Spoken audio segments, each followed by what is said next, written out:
lagi saya Nina Nugroho di hadapan para NN profesional semua dalam acara live Instagram Nina Nugroho Store di program Nina Nugroho Solutions yang hadir setiap hari Rabu dan hari Sabtu jam 4 sore. Insya Allah selalu menyediakan informasi dan juga solusi kepada para NN profesional semua tentang ragam informasi yang diperlukan untuk menjawab tantangan para profesional muslimah nih. Dan harapannya bisa menjadikan solusi bagi kegelisahan para profesional muslimah yang banyak bertanya tentang berbagai hal. Baiklah, hari ini kita mulai program NN ke bajunya yang luar biasa nih. Setiap saya live Instagram, kalau nggak dari Nina Nugroho Store, dari Esensia by Nina Nugroho. Hijab yang saya gunakan hari ini adalah hijab dari Esensia by Nina Nugroho. Untuk bajunya ini adalah tunik dari Nina Nugroho Store. Tuh kan perpaduan warnanya, ini keren banget kalau dipakai ke kantor ya, viewer semuanya. Coklat dan abu-abu, elegan sekali, memberikan kesan bahwa kita berwibawa dan jangan macam-macam sama saya ya, seperti itulah kira-kira ya viewer semua. Seperti biasa ada double manset nih di sini menjadi khasnya dari Nina Nugroho Store, dan juga ninjanya dari Esensia by Nina Nugroho, juga ada bros dari Nina Nugroho Store. Wah, lengkap ya Nina Nugroho Store, terima kasih. Baiklah, jangan lupa juga para viewer semua untuk mengajukan pertanyaan seputar temanya hari ini adalah hoax COVID-19 dan pola komunikasi kita. Nanti akan diberikan kesempatan pada para viewer semua untuk bertanya seputar tema, karena 2 pertanyaan terbaik nanti akan diberikan hadiahnya oleh Nina Nugroho Store. Hari ini kita akan ditemani narasumber yang luar biasa. Beliau adalah Dr. Marlinda Irwanti SEMSI. Beliau seorang direktur di Sekolah Pasca Sarjana Universitas Shahid. Pendidikannya luar biasa sekali. Universitas Islam Indonesia, Fakultas Ilmu Ekonomi, kemudian Universitas Gadjah Mada, Fakultas Hubungan Internasional, Universitas Indonesia, Magister Kajian Perempuan, Universitas Islam Negeri Syarif Hidayatullah, Fakultas Program Dakwah dan Komunikasi. Pengalamannya, beliau adalah seorang penyiar dari Televisi Republik Indonesia, dosen Stikom Interstudy, ketua konsentrasi hubungan masyarakat, dosen Universitas Al-Azhar, dosen London School of Public Relations, nah ini kampus saya nih, kemudian dosen Pasca Sarjana Universitas Muhammadiyah Jakarta, direktur utama PT Pamor Sapta Dharma, direktur utama PT Talang Piranti, Kepala Corporate Communication Stikom Interstudy, Ketua Konsentrasi Hubungan Masyarakat, Ketua Stikom Interstudy. Wah, penghargaannya juga banyak, viewer semua, yaitu Panitia Seleksi Dewan Pengawas RRI dari Kementerian Komunikasi dan Informasi tahun 2015, Panitia Seleksi Tenaga Humas Pemerintah dari Kementerian Komunikasi dan Informasi tahun 2015, Satya Lancana, Bidang Keluarga Berencana dari Presiden Republik Indonesia tahun 2002. Beliau juga menulis banyak sekali buku, Setiap Orang Mencari Alamatnya, atau Perjalanan Spiritual atau Agama, kemudian Perjalanan Seorang Musafir, Pendidikan Gender Dimulai dari Keluarga, Etika Kepribadian Muslim, Public Speaking, Komunikasi Politik Perempuan di DKI Jakarta, tesis penerbit Orbit, Komunikasi Politik Partai Golkar periode 2004-2009 sebagai disertasi. Kemudian Kepemimpinan Politik Perempuan, kemudian Komunikasi Politik, Kiprah Perempuan Parlemen 2014-2019. Pengalaman organisasinya juga Ketua Biro Komunikasi IKA, kemudian Ketua Bidang Informasi Abjatik, Dewan Pertimbangan dan pendiri Forum Pemberdayaan Perempuan Indonesia, Ketua Bidang Komunikasi Majelis Ilmuwan Indonesia, Dewan Pakar Masyarakat Ekonomi Syariah, Dewan Pakar DPP Perhumas, Ketua Umum Forum Pemberdayaan Perempuan Indonesia, kemudian Ketua DP Koani. Wah, banyak sekali. Dr. Marlinda Irwanti Purnomo adalah seorang penyiar yang terkenal nih pada masanya, bertugas di TVRI Yogyakarta sembari menyelesaikan kuliahnya di 2 universitas terkemuka di Yogyakarta, yaitu Universitas Gadjah Mada dan Universitas Islam dan Universitas UII nih di Yogyakarta. Politisi senior Partai Golkar ini menjadi anggota DPR RI periode 2014 sampai 2019 dan pada Agustus 2016 sebagai pergantian antar waktu nih sebagai anggota DPR dari PAW menggantikan Budi Supriyanti. Ibu Marlinda mewakili Dapil Jawa Tengah 10. Wah, setelah menyelesaikan masa pengabdiannya di DPR RI, beliau memilih kembali ke kampus dan menjadi Direktur Sekolah Pasca Sarjana Universitas Syahid sejak Februari 2020 lalu. Luar biasa sekali pengalamannya. Kemudian beliau juga tulis buku yang banyak banget, short profile-nya luar biasa sekali. Mari kita undang, jangan lupa ya Mas Mbak semuanya untuk bertanya seputar tema karena 2 pertanyaan terbaik yang sesuai dengan tema akan diberikan hadiahnya oleh Nina Nugroho Store. Oke, belum bisa diundang beliaunya tuh, luar biasa sekali ya pertanyaan-pertanyaannya. Seperti kita sama-sama ketahui ya Mas Mbak semuanya, para viewer tercinta Nina Nugroho Profesional, semasa pandemik ini banyak sekali hal-hal yang informasi-informasi yang beredar melalui sosial media, melalui banyak hal gitu. Nah, apakah itu sudah dicek kebenarannya? Apakah itu benar atau hoax? Nah, ini pola komunikasi saat pandemik ini kita sama-sama tanyakan ya ke Ibu Marlinda, bagaimana sih sebenarnya fenomenanya? Mari kita undang beliaunya ya. Bismillah. Terima kasih kepada Mas Mbak yang sudah bergabung. Sudah banyak ya senangnya. Sebentar. Oke. Assalamualaikum. Waalaikumsalam Ibu. Ibu apa kabar? Alhamdulillah baik. Masya Allah. Ini Nina deg-degan nih. Membawakan acara.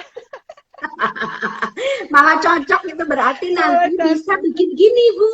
Nina Nugroho bikin pelatihan public speaking.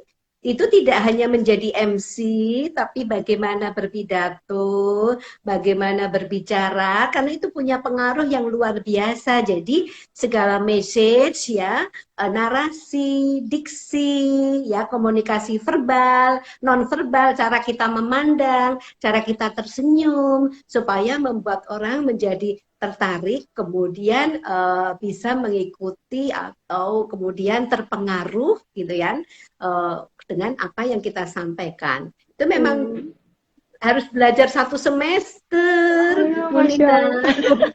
Saya malah mau belajar ini nih nanti langsung magisternya aja nih Bu. Iya, ayo dong, masuk dong. Aduh, Masya Allah. Iya, Ibu silakan barangkali mau menyapa viewers yang sudah hadir nih sore hari ini, ngobrol-ngobrol, mau ngobrol-ngobrol bareng nih bareng kita. Monggo Bu. Baik, Assalamualaikum warahmatullahi wabarakatuh. Selamat sore, salam sejahtera, dan yang penting salam sehat. Jangan lupa 3M. Cuci tangan, pakai masker, menjaga jarak ya Bu ya. Menjaga jarak, jangan lupa di mana-mana jangan lupa bawa masker kan begitu. Jadi di tas kita ibu-ibu, dan ini banyaknya ibu-ibu ya, walaupun masih ada bapaknya. Kalau dulu kan tas kita isinya dompet, isinya peralatan make up. Nah sekarang harus kita hand sanitizer, kemudian masker, jangan lupa gitu kan, bawa cadangan kemanapun pergi. Jadi itu sudah harus menjadi di new normal sekarang, budaya baru, tidak boleh lagi melupakan membawa masker dan hand sanitizer. Wah, luar biasa. Ini perpaduan antara seorang ibu dan seorang dosen yang harus didengar nih viewer semua. Karena kita harus ikut mensosialisasikan, kan ada gerakan memakai masker, karena mohon maaf saja, di beberapa tempat masih banyak saudara-saudara kita yang tidak menggunakan masker, padahal masker bukan hanya untuk kepentingan diri kita sendiri, keluarga kita yang di rumah saja. Kalau saya baru pulang kerja, ini kan saya di kantor, pulang, semua anggota di rumah saya wajib pakai masker ketemunya. Nah, kalau enggak saya udah di kamar dan lain sebagainya, Nah, baru saya membuka masker. Tapi ketika saya berinteraksi ke dapur dengan pembantu, saya tetap pakai masker walaupun di dalam rumah. Nah, Oh jadi iya. kenapa saya harus menjaga mereka-mereka juga Mm-mm. karena saya baru Mm-mm. keluar rumah kan begitu. Sehingga sebenarnya ya pakai masker tidak hanya kalau kita keluar rumah ya. Kalau interaksi ketika kita pulang dari kantor ataupun dari manapun, ya pasti ya kita kan berinteraksi dengan orang walaupun menjaga jarak, sebaiknya memang kita pakai masker. Wah, nggak selesai-selesai nih kita bicara Oh, masker. ini Tapi ini bukan hoax ya, bukan hoax iya itu loh.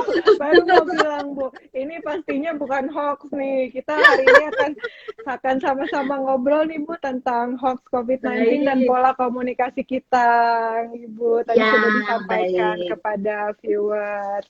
Nah, Bu, sebenarnya selama COVID-19 ini, selama pandemi COVID-19 ini kan banyak banget berita yang beredar nih, berita Ya, palsu atau berita hoax yang beredar. Bahkan kemudian orang mengkategorikan berita hoax ini yang luar biasa banyaknya sebagai infodemik gitu, Bu. Nah, sebenarnya infodemik betul. sebenarnya pandemik itu apa, infodemik itu apa, kemudian kaitannya apa gitu, Bu. Sampai luar biasa Baik. boomingnya ini. Seperti dosen, saya akan menjelaskan, minta bantuan Bu Nina untuk menayangkan ya. Oh, siap, siap, Bu. Baik. Jadi apa namanya para peserta follower Instagram Nina Nugroho Store yang luar biasa. Terima kasih ini setiap Sabtu dan Rabu melakukan aktivitas kegiatan. Nah, kita bercerita dulu apa sih pandemik itu. Nah, pandemik itu menurut WHO adalah wabah ya yang menyebar di area geografis yang luas ya. Jadi ketika epidemik tersebut menyebar secara lebih luas lagi ke berbagai negara di dunia. Jadi seperti kita ketahui bersama, tidak hanya di Indonesia, hampir di seluruh negara apa namanya mereka wabah ini menyebar. Nah, pandemik ini sebenarnya tidak ada hubungannya dengan keparahan penyakit, jumlah korban infeksi dan lain sebagainya. Nah, kemudian apa yang disebut dengan infodemik? Infodemik ini menurut Pak Heri Sufemi, pendiri masyarakat anti fitnah nih, ada juga ya masyarakat anti fitnah. Nah, nanti ada masyarakat anti hoax menjelaskan bahwa infodemik adalah informasi berlebih. Nah, informasi berlebih yang muncul dan justru mengganggu pencarian solusi terhadap permasalahan. Nah, kita ini sudah banyak infodemik. Kenapa ini muncul? Ya kan? Karena memang infodemik sudah menjadi tren global. Jadi tidak hanya di Indonesia saja, tapi juga di beberapa negara terjadi ini infodemik, ya, tren global dan kadang turut memperburuk situasi. Nah, infodemik dapat berakibat fatal dan bisa menyebabkan korban bagi masyarakat yang salah menangkap dan memahami informasi. Jadi, informasi palsu yang menghasut antar kelompok, bisa instansi, bisa individu, bisa negara, atau apapun dapat menyebabkan kepanikan di tengah masyarakat. Jadi bisa menimbulkan stres, depresi, saling tuduh, saling fitnah, dan lain sebagainya. Jadi itu tadi yang disebut infodemik. Infodemik ya, Bu. Nah, betul, sudah jelas ya, itu pandemik dan infodemik ada sama-sama demiknya soalnya. Iya, Jadi betul. ini muncul sebenarnya kata-kata infodemik ini karena dalam teori komunikasi itu kan info ya kan, info yang muncul pada situasi pandemik, kemudian yang bisa diolah sedemikian rupa, yaitu tadi bisa menyebabkan hal-hal yang sebenarnya tidak menyelesaikan problem solving permasalahan, tapi justru bisa mengganggu kepentingan kita bersama.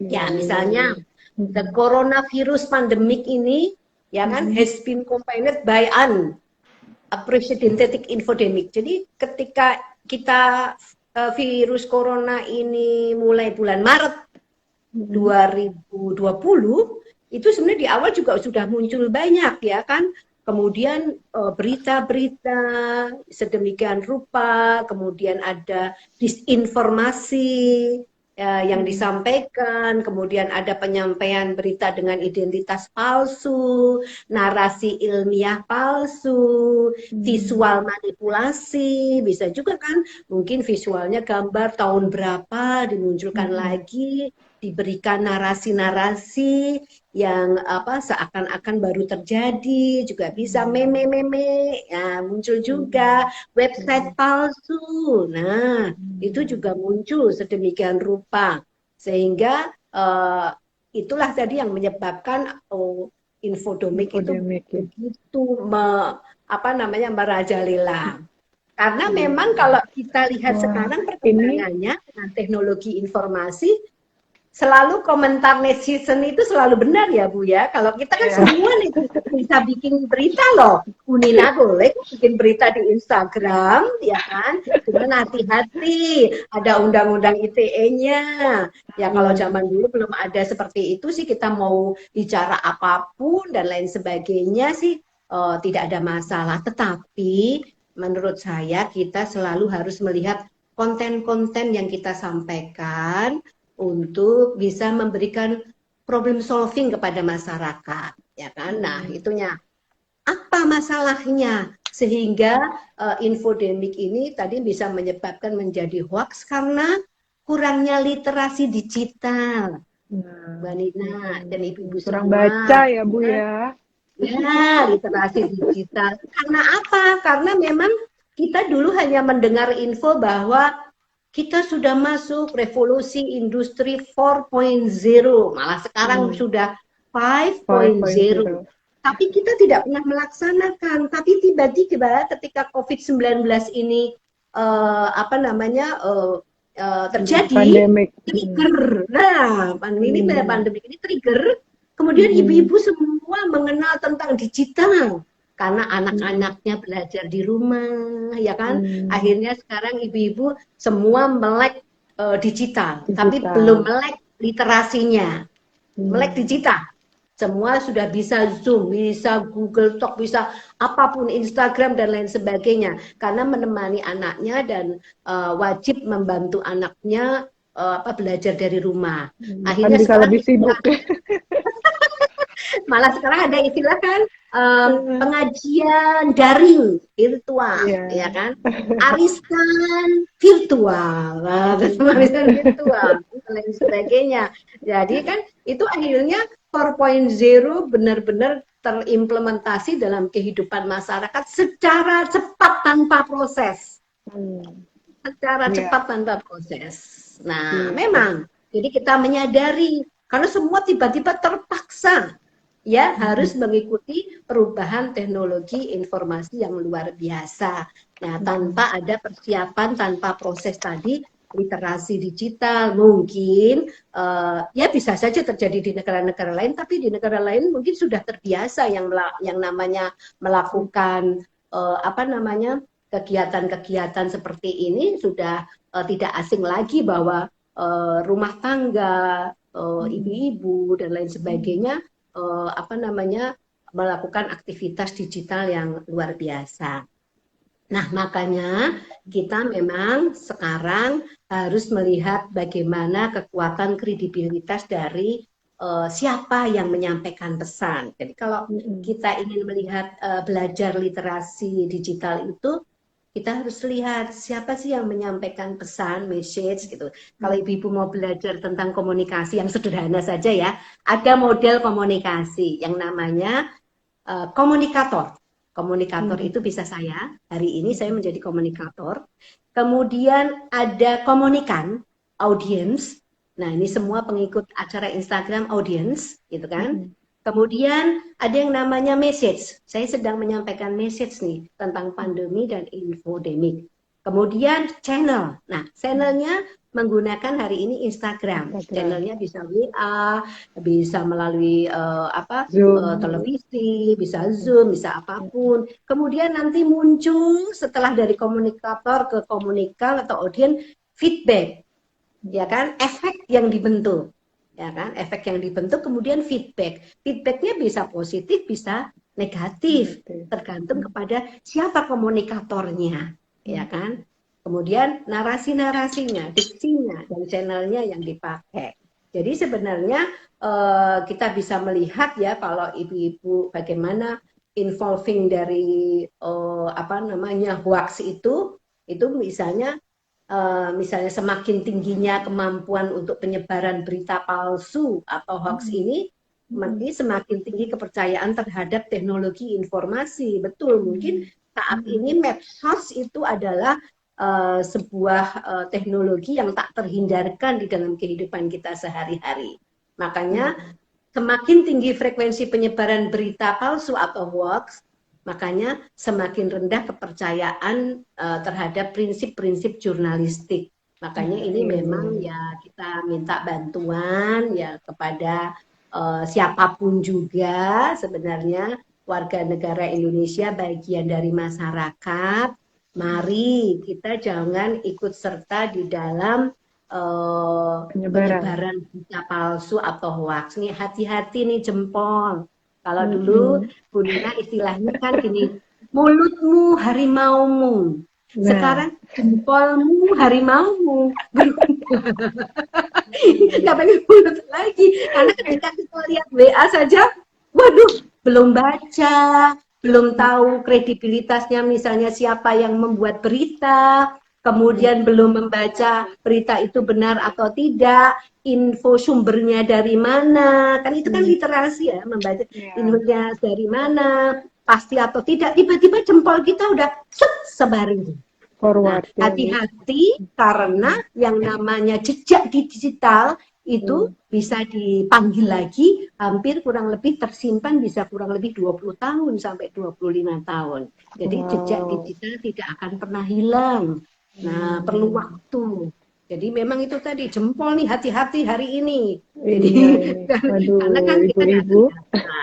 Nah, maka dari itu memang kita berharap bahwa sebagai seorang komunikator siapapun, lembaga, pemerintah atau kita sendiri ya kan, kalau konsepnya ya di dalam teori ilmu komunikasi itu ya memang sebenarnya kredibilitas adalah konsep yang terdiri dari beberapa dimensi. Keandalan, bagaimana kita menyampaikannya supaya bisa dipercaya, bisa merubah mindset, bisa yang kemudian berpikir negatif menjadi positif dan lain sebagainya. Kemudian bagaimana tingkat kepercayaan audiens terhadap apa yang disampaikan oleh komunikator, aksesibilitasnya dan keterbukaannya. Jadi itu punya pengaruh. Kalau tidak ada keterbukaan, itu memang berita hoax kemudian muncul luar biasa. Jadi memang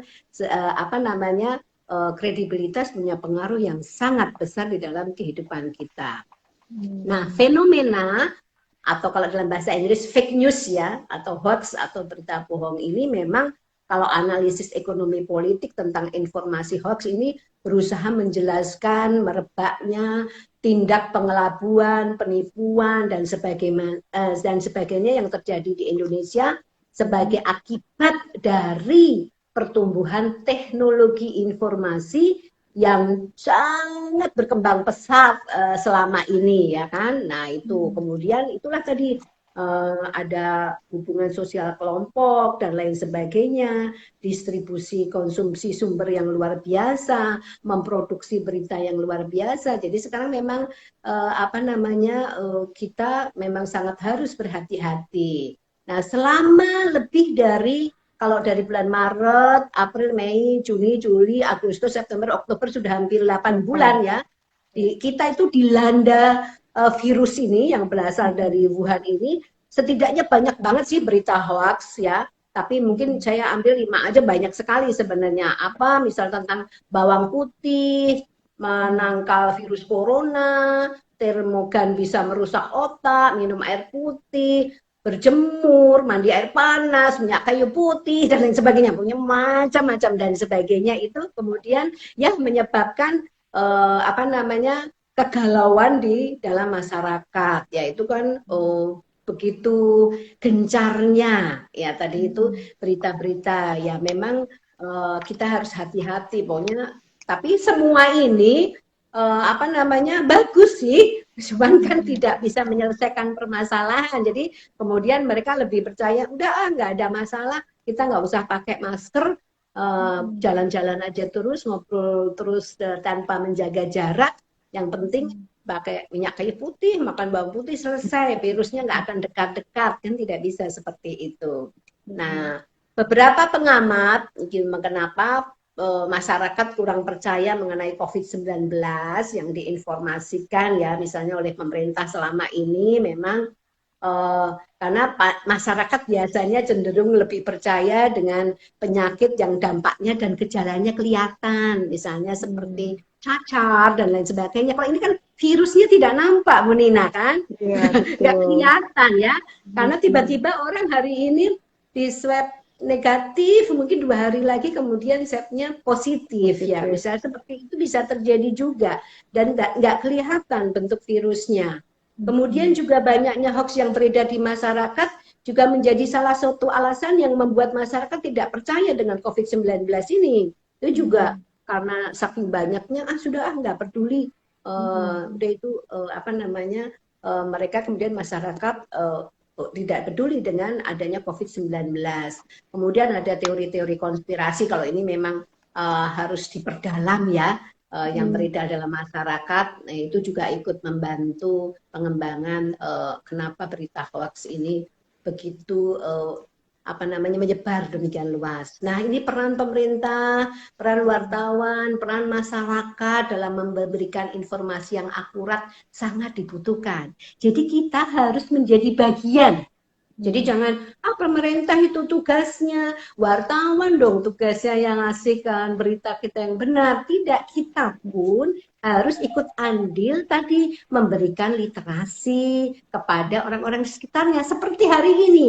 Terima kasih Ibu Nina lewat Instagram hari ini, itu kan juga salah satu peran anggota masyarakat memberikan informasi. Jadi seluruh informasi yang didapat dari masyarakat harus diverifikasi.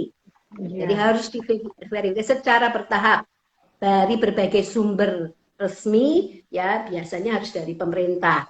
Nah, di mana kalau peliputan-peliputan harus lebih fokus terhadap objek COVID-19-nya, biasanya jangan bicara pasiennya, jenis pekerjaannya. Kan waktu bulan Maret itu kan kasihan banget ya, yang 2 ibu dan anak, akhirnya sampai rumahnya dijauhin, ditutup, dan lain sebagainya. Ya kan, itu kan harusnya kita lebih kepada objek COVID-19, bagaimana penanganannya, apa yang harus dilakukan supaya tidak kena COVID-19 atau supaya kita sehat, supaya imunitas kita meningkat. Nah, sehingga kalau itu dilakukan tidak akan menimbulkan informasi yang simpang siur ya, sehingga respon masyarakat juga menjadi positif.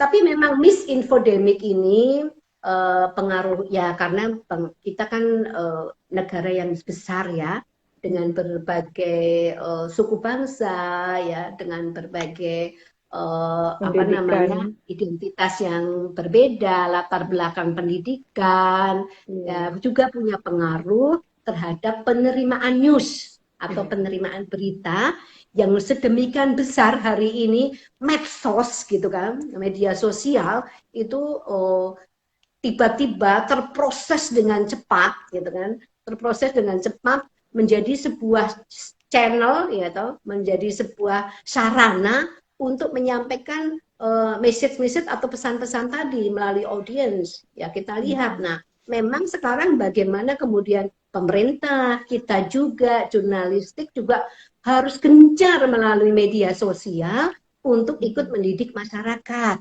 Karena media sosial memberikan gema yang luar biasa ya terhadap penyebaran informasi tentang COVID-19 ya kan.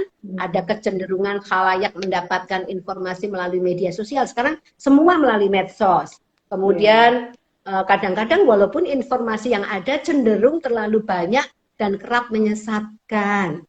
Kemudian institusi media cenderung memproduksi berita misalnya yang menjurus kepada ketakutan, kemudian praktek wacana atau diskurs yang membuat panik, khalayak, dan lain sebagainya.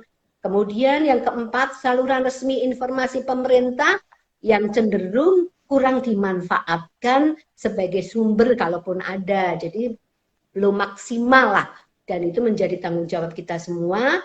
Dan media juga menggunakan sebatas pada apa yang dianggap sesuai dengan agenda media. Karena setiap media punya agenda masing-masing. Sehingga itu menyebabkan tadi ada infodemik, ya, hal-hal itu. Nah, oleh karena itu, media sosial memberikan gema yang luar biasa terhadap penyebaran informasi tentang COVID-19, ya.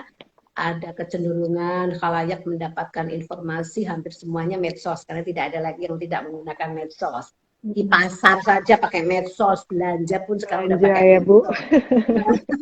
apapun sih tidak pakai medsos. Nah, walaupun tadi kadang-kadang ada yang menyesatkan, karena apa? Yang saya sampaikan tadi, modelnya, komunikannya, audiensnya dari suku bangsa, bukan suku bangsa ya, latar belakang berbeda, kemudian tingkat pendidikan yang berbeda, kan caranya juga berbeda. Di pendekatan itu memang komunikasi harus dilakukan sesuai dengan latar belakang pendidikan, latar belakang ekonomi, ya kan, agama dan lain sebagainya.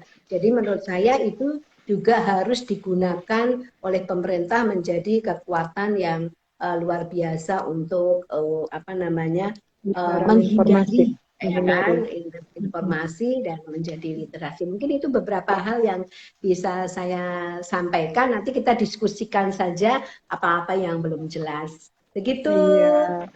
Wah, luar biasa sekali ya ini. Sudah paripurna ini, Bu. Mohon maaf kalau ada kekurangan.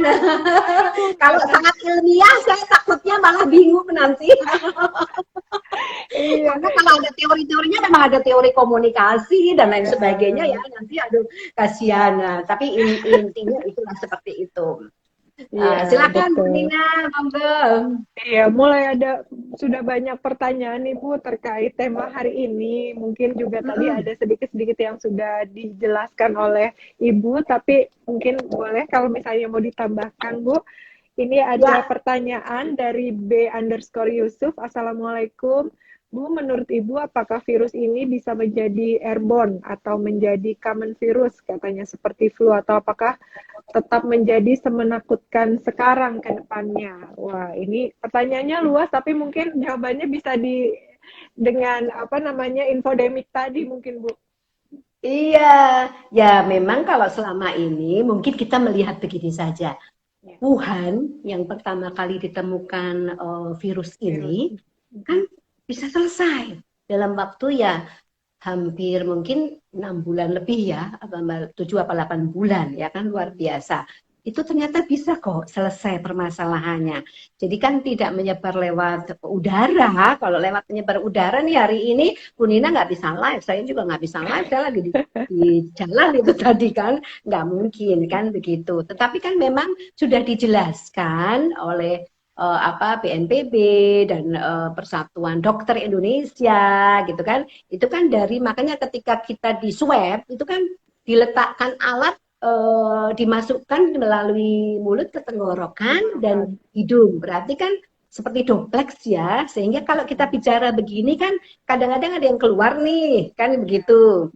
Kenapa pakai masker? Ya supaya ketika saya bicara begini tidak terkena orang, kalaupun kita nanti misalnya positif gitu, sehingga tidak menyebarkan kepada orang lain. Nah, kenapa pakai masker, menjaga jarak, cuci tangan, itu kan sudah hasil riset dan mungkin juga sudah melakukan beberapa pembahasan para ahli ya, ketika mereka juga belajar dari Wuhan, bahwa itulah satu-satunya cara untuk menghindarkan kita dan keluarga kita dari COVID-19.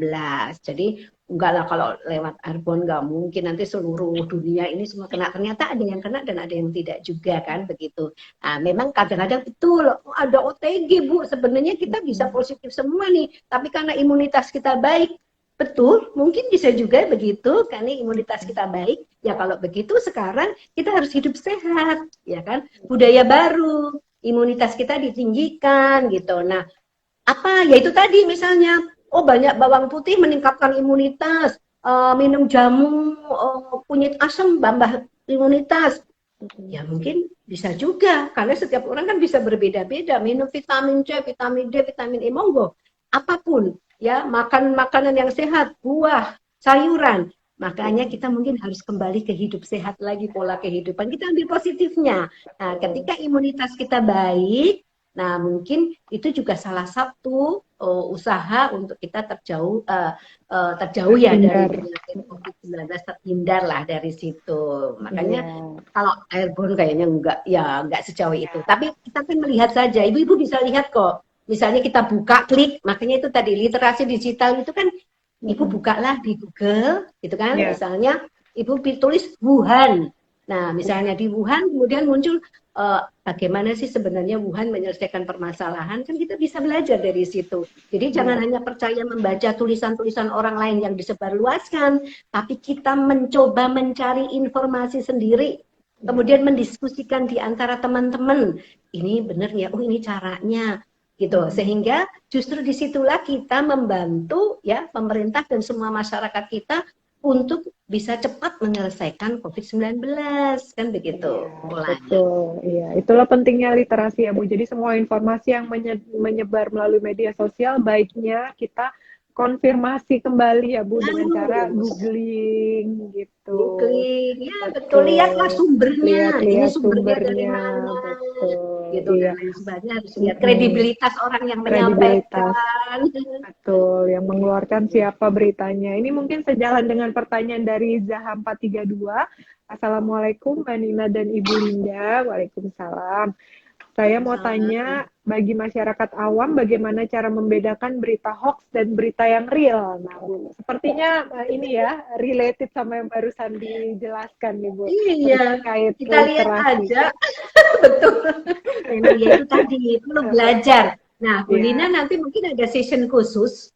Ya, session khusus bisa belajar bagaimana supaya kita melek literasi, bukan melek digital ya. Misalnya ketika kita menerima WA itu kadang-kadang ada deskripsinya. Ini sudah disebarkan sekian puluh ribu, ya kan. Nah, ketika kita membaca berita itu satu itu kita lihat siapa sih penyampai berita, sejauh mana kredibilitasnya. Kan harusnya di bawahnya ada nama.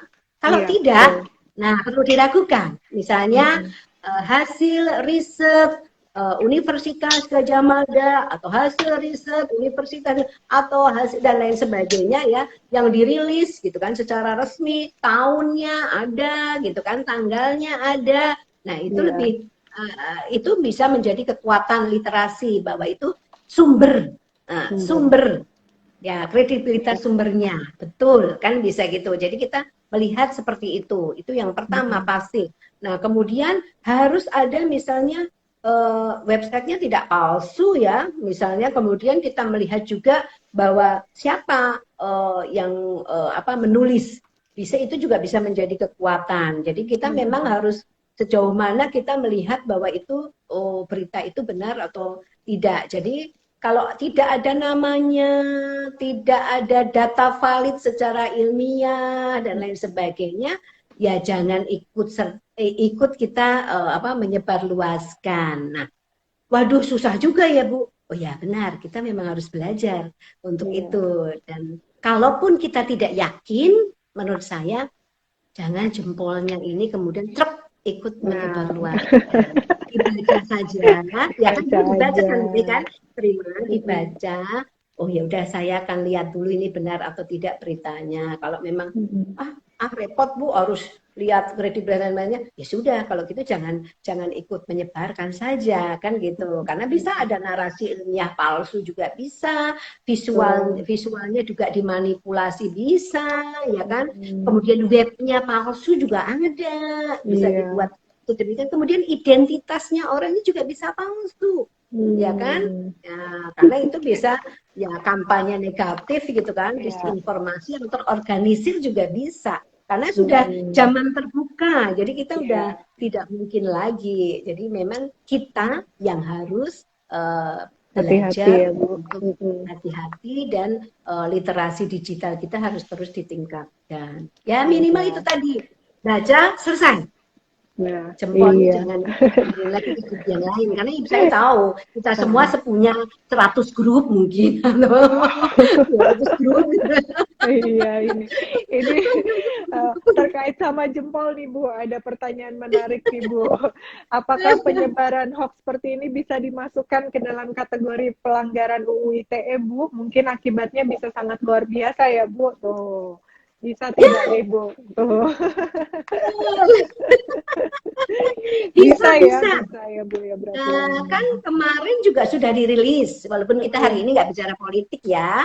Kemarin juga sudah ditangkap ya penyebar tentang Undang-Undang Cipta Kerja ya, yang dia merubah-rubah pasalnya dan lain sebagainya, kemudian disebarluaskan sehingga kemudian menyebabkan kepanikan dalam masyarakat, ya kan? Kemudian jadi timbul korban jiwa loh, ya kan? Nah itu tadi yang seperti yang saya sampaikan, ketika hoax itu menyebar dan kita harus ikut bertanggung jawab ya, jempolnya tadi ikut menyebarkan. Jadi memang itu bisa terkena oleh Undang-Undang ITE karena pihak yang berwajib, tentunya kepolisian, dia sudah punya alat yang canggih juga untuk bisa mendeteksi asal mula berita tersebut. Jadi sekarang karena sudah zaman canggih kan juga mereka juga punya kecanggihan dalam berita ini awal mulanya dari mana. Kemudian siapa yang ikut menyebarluaskan bisa kena, bisa juga. Nah, hati-hati. Nah, karena ketika kita punya followers banyak, kemudian kita ikut andil menyebarkan, kan berarti followers kita ikut dengan membaca kan, dengan jempol tadi yang kita ikut menyebarkan, walaupun kita tidak membuat kalimat atau tidak menarasikan atau membuat diksi, tetapi itu juga termasuk bisa terkena Undang-Undang ITE. Nah, bisa belajar lagi nanti. Bu Nina, banyak banget ya belajarnya. Nanti bisa tentang Undang-Undang ITE. Nah, ada kan Undang-Undang ITE, nanti bisa misalnya dari Kementerian Kominfo diundang gitu, mungkin kemudian nanti dari akademisi diundang, kemudian kita bahas tentang undang-undang tersebut, bisa juga. Jadi ini tadi yang namanya literasi digital, sebagai masyarakat kita memang harus cerdas. Ya caranya ya baca undang-undangnya ITE, di mana pasal-pasal yang kita bisa terkena secara pidana, ya kan, seperti apa, di pasal mana, gitu kan, dan lain sebagainya. Nah, itu bisa kita sama-sama nanti, ya memang harus belajar, karena tidak ada kata lain. Nggak bisa berkhayal terus memikirkan sendiri, oh ya undang-undang itu nggak bisa. Tetap kita harus literasi, membaca, menambah knowledge dan pengetahuan. Iya, betul. Itu tidak bisa dipisahkan dari kehidupan ya, Bu. Terus belajar. Luar biasa. Ini ada tentang bawang putih nih Bu, pertanyaannya nih Bu, yang tentang tadi Ibu sampaikan dari atinuta12.atunita.12.171 ini kayak nomor email. Baik, ya. Assalamualaikum, saya Ibu Atunita, 49 tahun dari Temanggung nih Bu. Saya mau bertanya, berita tentang makan bawang putih apa mencegah virus corona, betul atau tidak, katanya Bu. Karena saya penderita diabetes yang memang bagus mengkonsumsi bawang putih. Terima kasih. Silakan Bu. Kalau itu mungkin pada tataran sebagai akademisi ditanyakannya mungkin pada dokternya. Tapi berita ini hoax kalau atau berita, nah, ya begini, sebenarnya gini, pastinya COVID-19 ini, gitu kan, salah satunya bisa terobati dengan tingkat imunitas kita yang baik. Apalagi kita sudah punya penyakit-penyakit bawaan, biasanya berat. Tadi kan dari Temanggung tadi Bu Ati udah punya diabetes, harus hati-hati banget. Kalau selama ini misalnya Bu Ati merasa bahwa ketika minum atau makan bawang putih itu kemudian diabetesnya menjadi baik, ya silakan. Tetapi bukan menjadi obat COVID-19. Kan begitu. Perspektif berpikirnya seperti itu.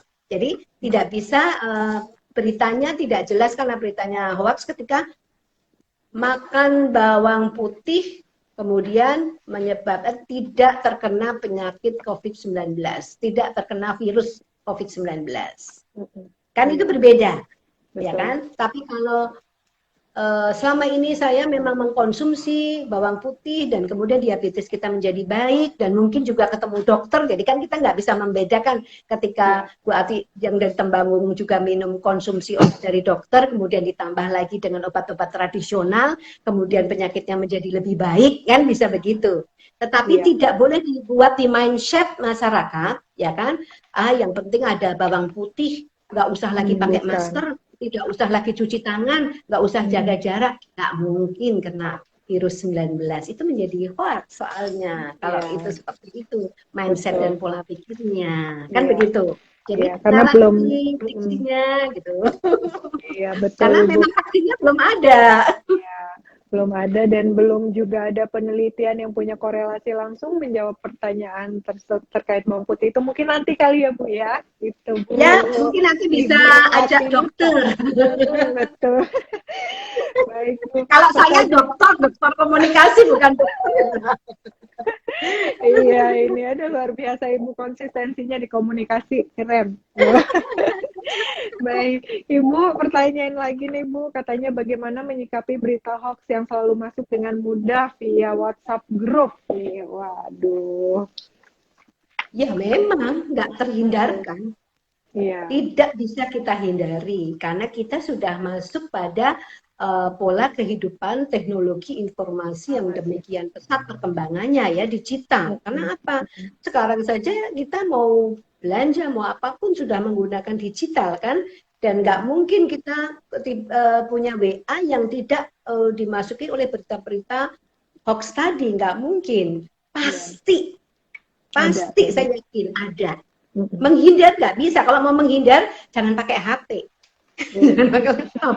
Bisa punya grup WA. Matikan semuanya, kan tidak mungkin. Jadi pasti kita akan mendapatkan. Ya itu tadi, kita tingkatkan knowledge dan pengetahuan dan literasi diri kita, keluarga kita, masyarakat kita, supaya itu tadi kita tidak mudah sekali ikut menyebarkan berita-berita yang tidak benar tadi. Yang pertama. Kedua yaitu tadi pendidikan literasi digital yang harus kita sebarluaskan. Jadi ketika menerima berita sesuatu kan begitu. Kalau kita tidak yakin sumbernya, ya kan, kredibilitas komunikatornya dan lain sebagainya, narasi ilmiahnya kita lihat tidak benar, palsu, visualnya juga manipulatif dan lain sebagainya, websitenya juga tidak bisa dipertanggungjawabkan, itu harus belajar memang, ya jangan disebarkan. Tapi minimal menurut saya hari ini kita bisa mengambil key-nya ya, bahwa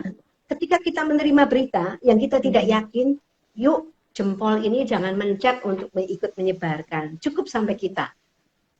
Nah itu udah luar biasa. Itu saja dulu, ya kan seperti itu. Sampai di kita berita ini sampai ya sudah. Kalau kita nggak mau ya kita buang, selesai. Nah kan begitu. Jadi kalau mau didiskusikan secara ilmiah, belajar, guru berita ini benar atau tidak, kan bisa sekarang menggunakan teknologi, mau Zoom, mau apa, mau Instagram, kita diskusi, berita ini benar nggak ya?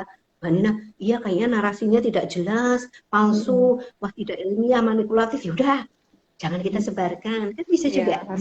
Lebih bijaksana ya Bu ya, melihat lebih wise ya. Pemberitaan, baik. Ada pertanyaan lagi Bu dari Bambang Co, katanya Bu siapa sih yang paling memiliki peluang untuk membuat berita hoax katanya. Waduh. Gimana Mbak? Iya, siapa yang paling memiliki peluang untuk membuat berita hoax? Semua. Siapa saja semua. ya Bu ya? Kan kita juga netizen, kita bisa membuat berita. Jadi kalau untuk di Indonesia, ya mungkin di beberapa negara lain kita punya kebebasan kok dengan Instagram yang kita miliki, Facebook yang kita miliki, ataupun medsos yang kita miliki untuk menulis apa saja. Dan kita bisa menjadi sumber Iya kan? Terus Iya. kita juga bisa menjadi audiens penerima berita, tapi kita Iya. juga bisa menjadi pembuat berita. Semua sekarang. Jadi warga negara, semua pemerintah ataupun siapapun, lembaga atau instansi manapun juga bisa menjadi penyebar Sabar ya Bu. untuk berita-berita yang tidak bisa dipertanggungjawabkan. Iya, baik. Kemudian dari ini Bu, dari Mega Berbintang, bagaimana kita berperan untuk mengedukasi tanpa membuat masyarakat ketakutan terhadap fakta yang kita informasikan? Ya, kalau wartawan jurnalistik dia sudah punya etika, sudah punya apa yang disebut dengan kode etik jurnalistik, ya kan? Nah, seorang wartawan, misalnya saya wartawan, ketika kita mendapatkan sebuah berita, ya tentu saja diolah sesuai dengan kode etik jurnalistik yang ada, karena di setiap kantor berita, ya berita apapun ya sekarang semua kan melalui virtual juga, digital juga beritanya. Ya biasanya mereka dirapatkan, meeting, dicek kredibilitas yang memberikan informasi, ya dan lain sebagainya. Kemudian data-datanya, mungkin malah secara akademis, ya kan logis. Sebelum disebarkan, gitu kan, misalnya teman-teman wartawan juga harus mencari sumber-sumber yang jelas dulu, baru kemudian disebarluaskan. Kalau untuk para wartawan sebenarnya dia mereka memiliki yaitu kan kode etik jurnalistik, punya etika, kemudian punya bagaimana proses ya indikator-indikator yang baik proses sebuah berita itu untuk disebarluaskan kepada masyarakat. Semua harus memiliki jalur dan proses yang bisa dipertanggungjawabkan. Jadi ya ada mari peran dikembalikan lagi. iya, ada peran editor juga kan ya Bu ya kalau di Banyak ini ya, Bu, banget ya. Mbak, prosesnya itu panjang biasanya kan di situ diedit, editor, didiskusikan, dirapatkan kan begitu biasanya. Dan hari ini tidak ada kata tidak mungkin karena kalau dulu kita rapat harus pergi ke kantor membutuhkan waktu, macet dan lain sebagainya. Sekarang rapat hari ini juga, jam ini juga tanpa bisa dengan waktu-waktu yang mungkin lebih banyak efektif dan efisien sebenarnya lebih mudah untuk melakukan pertemuan-pertemuan untuk melakukan verifikasi ya kan dengan baik saya pikir. Iya, via virtual. Iya, Baik. virtual. Iya. Dari Zahapa 32 Bu, adakah sarana informasi ini dari pemerintah yang dapat memastikan kebenaran berita yang tersebar? Ya, kalau di akademis itu ada bagaimana mengecek ini plagiat atau tidak ya, tesis atau disertasinya. Tapi kalau mungkin di pemerintah mungkin saya tidak tahu ya. Mungkin ya Bu ya biasanya kan. Ya, kalau tapi mungkin di Kominfo itu kemarin saya dengar tahun-tahun tahun ini sudah menutup beberapa ya istilahnya apa ya disebutnya platform gitu Bu. Platform ya banyak sekali yang sudah ditutup. Jadi pemerintah juga giat lah melakukan hal itu ya. Kemudian ketika dilihat bahwa itu meresahkan, kemudian ternyata websitenya juga palsu, memang bisa ditutup. Tetapi kan kita tidak bisa menutup misalnya WA-nya dari ibu-ibu punya Bu Nina ditutup kan nggak bisa juga. Tapi mereka yang sudah mengarah kepada misalnya kan tentu ada kriteria dan indikatornya platform-platform apa saja yang bisa ditutup. Jadi saya pikir pemerintah sudah melakukan hal tersebut, tetapi mungkin belum maksimal secara keseluruhan.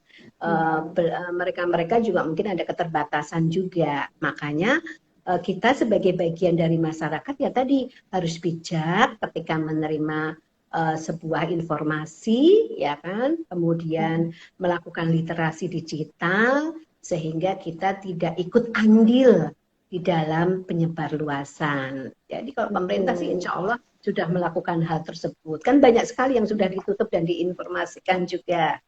gitu. Karena kita sendiri adalah bagian dari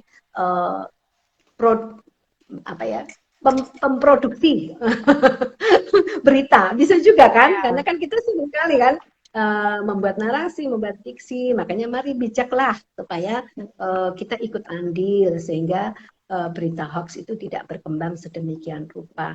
Jadi kita harus sadar bahwa berita-berita tersebut bisa menyebabkan, yaitu tadi, ketika fitnah berkembang dengan pesat, kemudian bisa menyebabkan nanti terjadi korban nyawa, bisa juga, ya kan, dan lain sebagainya ketika kita tidak bijak di dalam menyebarluaskan berita. Jadi tidak sederhana loh akibat dari jempol ini.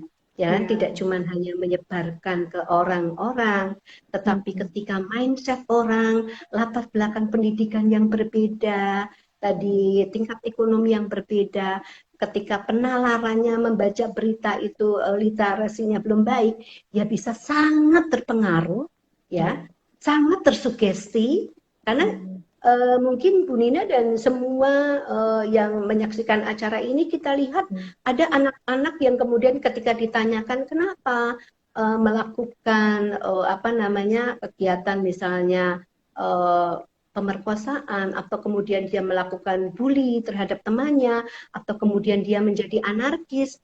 Saya lihat YouTube, saya lihat dari medsos. Nah, ternyata itu punya pengaruh yang sangat luar biasa, sehingga kalau dalam analisis mungkin nanti psikologi, ya, ternyata itu konektif kita juga bisa merubah ketika melihat sesuatu, kemudian secara tidak langsung mindset kita juga ikut berubah, juga bisa. Kemudian implementasinya, jadi yang namanya tadi teori komunikasi, ketika komunikator menyampaikan pesan lewat medsos channelnya, kemudian diterima audiens, kemudian ada efeknya. Nah, feedbacknya ini bisa negatif yang muncul, karena itu tadi, ketika dia penerima itu tidak punya latar belakang pendidikan yang baik, padahal mungkin juga ada yang pendidikannya baik, tetapi kemudian mindsetnya kemudian dia berubah, kemudian knowledge-nya juga tentang pengetahuan yang didapat itu masih kurang, itu bisa menyebabkan menjadi tindakan, ya kan, menjadi sebuah perilakunya kemudian berubah karena melihat konten-konten yang ada di media sosial. Wah, iya, luar biasa. Anak-anak kita kan juga begitu, Bu, ya. Betul. Karena kemudian menjadi ini kecanduan. Jadi kecanduan itu tidak hanya narkotika ataupun heroin dan lain sebagainya. Karena ada anak yang ketika main game atau main apapun, ya, melalui gadget itu, kemudian dia malas makan, malas belajar, dipanggil orang tuanya saja, nah udah makan, nah belajar, nggak jawab, matanya asik melihat HP. Ya, Bu, Nah, ternyata pengaruhnya sangat luar biasa. Jadi janganlah menganggap ini sederhana, karena kita sudah masuk pada dunia teknologi informasi yang luar biasa. Ini mungkin belum, masih banyak lagi perkembangan medsos yang akan berkembang, karena hidup ini nanti akhirnya akan digitalisasi, digital. Saya yakin, Bu Nina, bahwa setelah COVID-19, kultur budaya kita juga akan berubah, ya kan? Virtual nanti tetap akan berkembang dengan pesat, ya kan? Pola-pola hidup kita juga akan berubah, oleh karena itulah makanya kita harus melakukan literasi digital dengan baik. Wah, luar biasa sekali, Ibu. Nggak terasa. Bapak ya, Bu, ya. Assalamualaikum, Pak. Mohon maaf ini, Ibu. Biasa katanya live kok dari pagi sampai sore nggak kelar-kelar. Kadang-kadang webinar itu bisa 5 kali.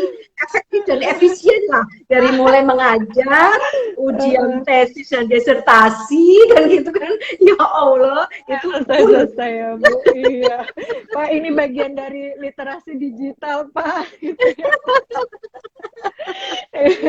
Masya Allah, iya, iya Bu, sudah jam 5, Masya Allah nggak terasa kita sudah ngobrol 1 jam, sudah Ya, banyak pertanyaan dari viewers yang sudah terjawab.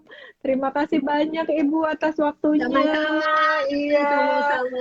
Masya Allah, Terima terima kasih. kasih sudah Ya, saya juga berkenan mohon maaf temenin. lahir batin kalau Saya belum juga minta terjawab maaf. secara keseluruhan gitu. Insya Allah nanti bisa diskusi-diskusi lagi selanjutnya. Kalau saya yakin dan percaya seperti Bu Nina dan teman-teman adalah bagian dari masyarakat yang ikut bertanggung jawab terhadap literasi digital supaya individu-individu masyarakat ini bijak di dalam menerima informasi dan tidak menyebarluaskan sebelum melakukan kalau di ilmiah itu kan penelitian atau riset agak berat banget ya, atau riset terhadap kredibilitas sumbernya dan lain sebagainya. Tapi kita bisa belajar, mungkin itu. Ya. Mohon maaf kalau ada pertanyaan yang masih kurang berkenan. Terima kasih pokoknya. Ya, makasih Insya Allah banyak. mau berbagi lagi. Alhamdulillah. Makasih banyak Ibu. Sehat Sama-sama. selalu. Salam Iya, untuk Bapak mohon dan maaf lahir keluarga. batin. Sami-sami. Salam sehat Sehat semuanya. Jangan lupa selalu. 3M, pakai masker, cuci Jaga jarak, tangan, cuci dan jaga tangan. jarak. Ya. Yeay. Makasih Bu. Assalamualaikum. Waalaikumsalam warahmatullahi wabarakatuh. Ya, luar biasa sekali tadi pembahasan kita 1 jam ke belakang dengan Ibu Dr. Marlinda Irwanti SEMSI dengan tema hoax COVID-19 dan pola komunikasi kita. Tadi beliau juga berpesan, mari bijak dalam menyebarkan informasi. Konfirmasi literasi itu sangat penting dilakukan terhadap informasi-informasi yang menyebar di media sosial. Kemudian jangan lupa informasi yang beredar tadi diverifikasi melalui literasi digital yang sudah tersedia untuk kita. Jangan lelah untuk belajar, jangan lelah untuk mencari tahu kebenaran terhadap informasi yang beredar di masyarakat. Dan jangan lupa kita jangan menjadi subjek yang turut menyebarkan berita hoax di tengah masyarakat dan meresahkan masyarakat karena jempol kita ini punya akibat yang luar biasa sekali yang kita tidak sadari bahwa hal yang kita lakukan adalah bukan hal yang sederhana, tapi bisa menyebabkan kerusakan atau keresahan yang luar biasa di masyarakat. Wah, luar biasa sekali ya tadi itu pesan dan tips dari Ibu Dr. Marlinda Irwanti, SEMSI. Terima kasih kepada para viewers yang sudah bertanya tentang pertanyaan-pertanyaan seputar tema. Banyak sekali tadi pertanyaannya dan mohon maaf tidak semua pertanyaan bisa kami jawab.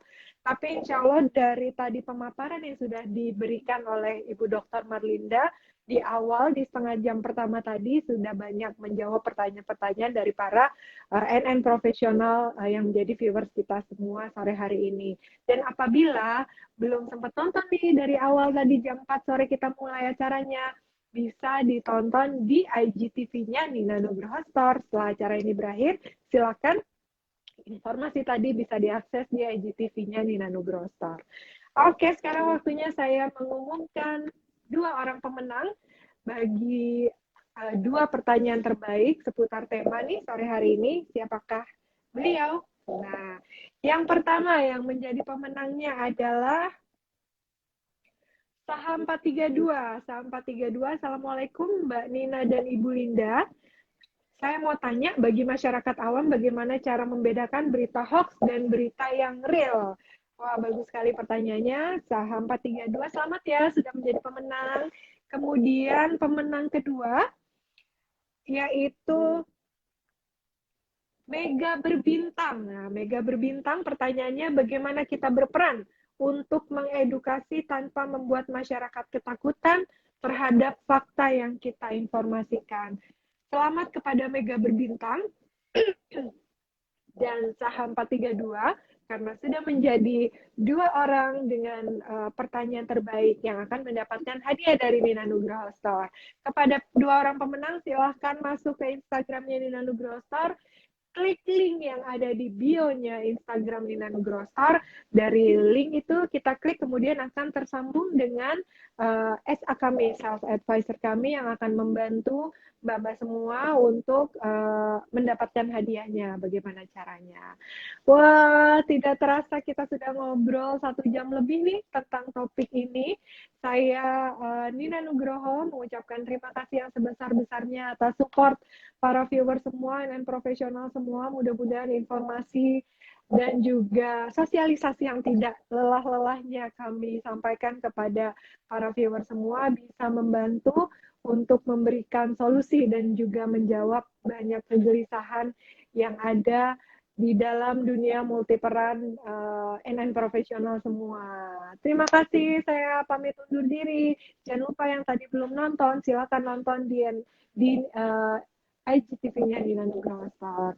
Saya pamit undur diri, nanti ketemu lagi dengan saya di hari Sabtu jam 4 sore dengan tema yang tidak kalah menarik. Terima kasih, Assalamualaikum warahmatullahi wabarakatuh. Salam sehat selalu.